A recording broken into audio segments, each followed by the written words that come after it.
Sekretaris Umum Front Pembela Islam, Bapak Munarman, tafadhol. Bismillahirrahmanirrahim. Assalamualaikum warahmatullahi wabarakatuh. Alhamdulillahirrabbilalamin. Wassalatu wassalam anbiya wal mursalin wa ala alihi wa sahbihi ajma'in. Allahumma sholli wa sallim wa barik ala sayyidina wa maulana Muhammad wa ala alihi wa sahbihi ajma'in. Amma ba'd. Pertama-tama saya ucapkan dan merasa sangat berbahagia karena ini betul-betul reuni yang sublimasi sifatnya.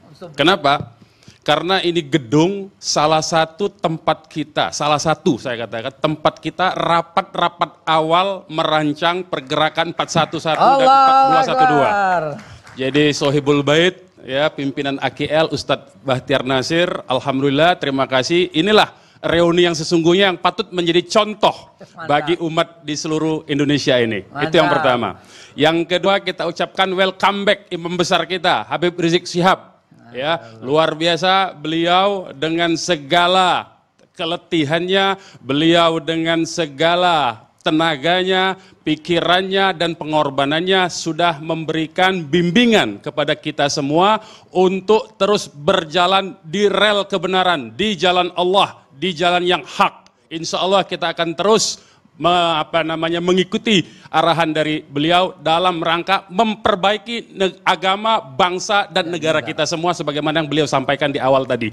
Yang kedua. Yang ketiga, saya ingin sampaikan bahwa salah satu pilar dari panjangnya usia negara itu adalah aspek negara hukum.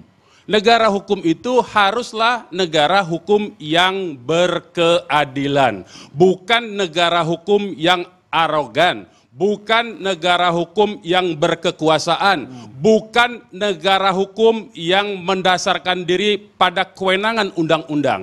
Tapi negara hukum yang berkeadilan adalah negara hukum yang memberikan keadilan bagi semua kelompok dan bagi semua golongan. Tidak bisa ada satu kelompok yang karena mengundang maulid, mengajak acara maulid, tapi justru dikriminalisasi. Itu artinya negara hukum sudah mengkriminalisasi acara-acara maulid Nabi di seluruh Indonesia. Dan itu celakanya hanya juga dikenakan kepada acara maulid yang di Petamburan. Ini makin menunjukkan bahwa negara hukum ini bukan negara hukum yang berkeadilan. Itu yang pertama. Yang kedua, tidak bisa satu orang diuber-uber hasil tes swab dan diminta dipaksa-paksa untuk melakukan tes swab. Sementara seluruh rakyat Indonesia membutuhkan tes swab itu semua karena kita butuh sehat, butuh keluar segera dari pandemi ini. Jadi tidak bisa satu orang diuber-uber untuk dijadikan sampel dan bukan untuk disehatkan tetapi untuk di-COVID-kan.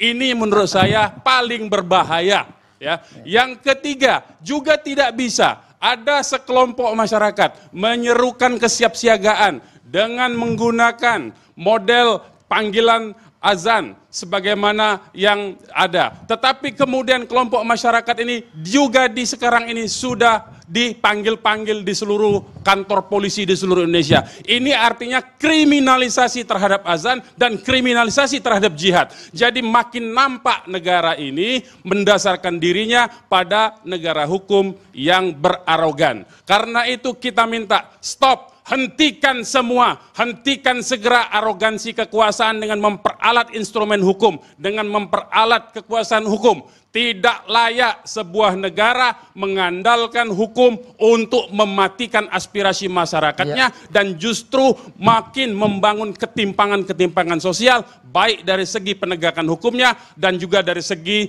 memperkuat struktur ekonomi yang tidak adil. Saya kira inilah tugas kita semua dan insya Allah Habib Rizik kita bisa memimpin pergerakan revolusi akhlak ini dalam rangka memperbaiki agama, bangsa, dan negara kita. Bukan untuk tujuan-tujuan lain. Karena ini adalah untuk kebaikan kita semua. Ini adalah untuk eksistensi NKRI kita semua. Ini adalah untuk semua masyarakat Indonesia, untuk semua warga negara Indonesia. Bukan hanya untuk golongan kita saja. Kita tidak berpikir sektarian pada golongan kita, tetapi kita memikirkan semua bangsa Indonesia yang terdiri dari berbagai macam suku, bangsa, dan agama. Saya kira inilah hakikat kita berbangsa dan bernegara. Tidak layak, sekali lagi saya ingin sampaikan, dengan menggunakan instrumen hukum untuk menjerat dan mengkriminalisasi kelompok tertentu. Saya kira demikian dari saya. Billahi taufiq wal hidayah. Walafu minkum. Wassalamualaikum warahmatullahi wabarakatuh. Waalaikumsalam warahmatullahi wabarakatuh.